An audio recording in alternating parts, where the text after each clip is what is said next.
Hey, I'm Jamey from Stonemaier Games, and today I'm going to talk about my favorite mechanism in the game, Deep Regrets, which looks beautifully like this. In fact, this photo doesn't fully do the game justice. There is some really beautiful, evocative art that in this game you are fishing, and you are fishing for actual fish, but you're also fishing for fantastical, rather creepy creatures.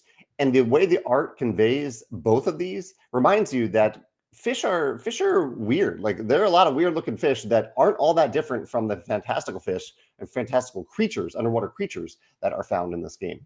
I really do think the art, I'm saying this first because the art does play a big factor in the enjoyment of this game. And part of it is actually tied to the mechanisms of the game. One of my favorite mechanisms is that as you were going fishing, you were looking at the backs of these cards. I'll zoom in a little bit so you can see this. You have this grid of cards. Your ship will be on a certain depth, and you can ship at that depth, or not ship. You can fish at that depth or above. And when you fish, you can see these are stacks of cards. And if you look closely, there are shadows on these cards. There's a little shadow right here. There's a big shadow right here. Here's a medium shadow. It's a little tough to differentiate the big from the medium, but the small and the large, it's easy to determine the difference between them.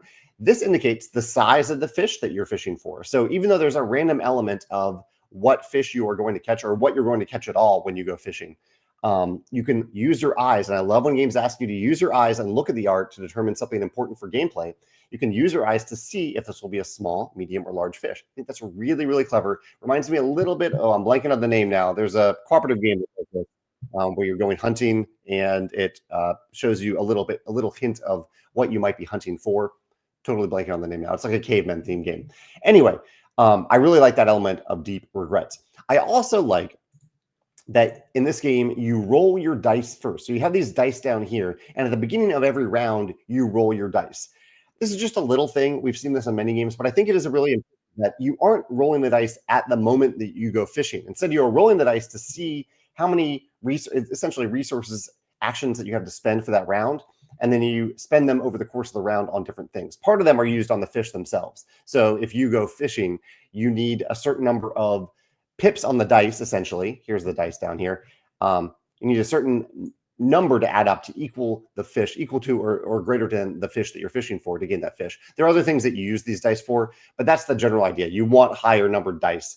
But you get to roll them first. You have that information before you go fishing. And sometimes you might use a certain round after you roll the dice to decide to go to town instead, to go to port. And at port, you'll be doing different things than when you're fishing. The port's over here. This is how you get better cards to improve your chances of fishing, how you get dice, things like that. There's also a whole regret system. The game is called Regrets, and I did appreciate this. The regret system is related to the value of the fair, which are the real fish, versus the foul, which are the fantastical creatures that you find underwater. So depending on how much regret you have determines the value of those cards that you're gaining, both, I believe, if I remember correctly, for the sale value of these cards if you're selling them, but also the end of game points value as well. So there's a reason to kind of play the middle, or a reason to go deep into a certain type of card, to go after fair cards or foul cards specifically, and to manage your regret accordingly. Lots of clever mechanisms in Deep Regrets, all tied together with a really well done theme and well done art that does, as I said, tie to the actual mechanisms of the game. So those are my favorite mechanisms in Deep Regrets. I'd love to hear your thoughts if you played the game, or if any of these remind you of another game that you've played. I'd love to hear about that in the comments below as well. All right, thank you.